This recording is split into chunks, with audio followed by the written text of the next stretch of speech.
ప్రజాప్రభుత్వం దాంట్లో భాగమైనటువంటి దివ్యాంగుల కోసం ఆలోచించే కూటమి ప్రభుత్వం చూశారు కదా, చెప్పింది చేశారు. ఎన్నికల ముందు కూటమి ప్రభుత్వం చంద్రబాబు నాయుడు గారు చెప్పారు, దివ్యాంగులకి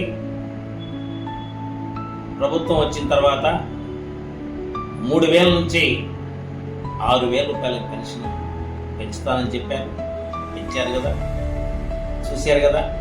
అదేవిధంగా మీరంటే ఆయనకి అంత ప్రేమ, అందుకోసం చూశారు కదా. క్రీడల్లో రాణించాలని చెప్పేసి రాష్ట్రంలో ఏదైతే పారా స్పోర్ట్స్ ఎవరైతే ఆడుతున్నారో వారి కోసం 4 నంబరు జీవోని తీసుకొచ్చి వారి కోసం 3% ఉద్యోగాల్లో రిజర్వేషన్ కల్పించినటువంటి మహా ముఖ్యమంత్రి, ఆంధ్రప్రదేశ్ ముఖ్యమంత్రి, కూటమి ముఖ్యమంత్రి చంద్రబాబు నాయుడు గారని చెప్పి గర్వంగా చెప్తున్నాను. అందుకే ఆడండి, ఆడించండి, ఆటలను ప్రోత్సహించండి. పారా స్పోర్ట్స్లో మీరంతా మీ గ్రామాల నుంచి, మీ నియోజకవర్గాల నుంచి, మీ జిల్లా నుంచి రాష్ట్ర స్థాయి, దేశ స్థాయి వరకు ఆటలు ఆడండి. రాష్ట్ర గౌరవం పెంచండి.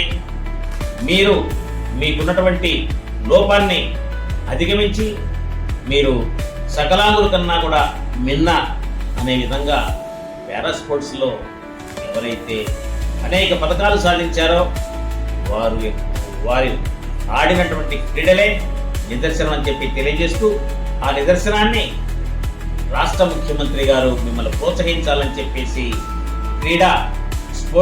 స్పోర్ట్స్ పాలసీని తీసుకొచ్చేసి మన కోసం ఆంధ్రప్రదేశ్ రాష్ట్రంలో విశాఖపట్నంలో 21 ఎకరాల్లో 2,200 కోట్ల రూపాయలతోటి స్పోర్ట్స్ కాంప్లెక్స్ కూడా కేంద్ర ప్రభుత్వం సహాయంతో చేయబోతున్నారంటే అది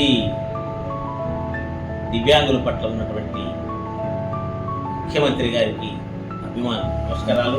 ఈ అవకాశాన్ని ఉపయోగించుకోండి, తెలియని వారికి తెలియజెప్పండి, అందరినీ ప్రోత్సహించాలని చెప్పి నేను పారా స్పోర్ట్స్ అధ్యక్షుడిగా నేను మీ అందరికి విన్నవిస్తున్నాను.